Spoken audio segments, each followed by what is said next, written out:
পাবনার ঈশ্বরদীতে অভিযান চালিয়ে একটি ওয়ান শুটার গান, ১৩টি শটগানের কার্তুজ ও ৬৪ পিস ইয়াবাসহ আব্দুর রব নামে এক ব্যক্তিকে আটক করেছে ঈশ্বরদী থানা পুলিশ।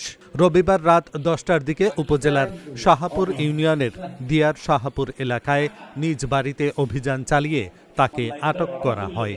পুলিশ জানায়, আব্দুর রব মাটি ও বালুর ব্যবসার আড়ালে দীর্ঘদিন ধরে মাদক কারবার পরিচালনা করে আসছিলেন।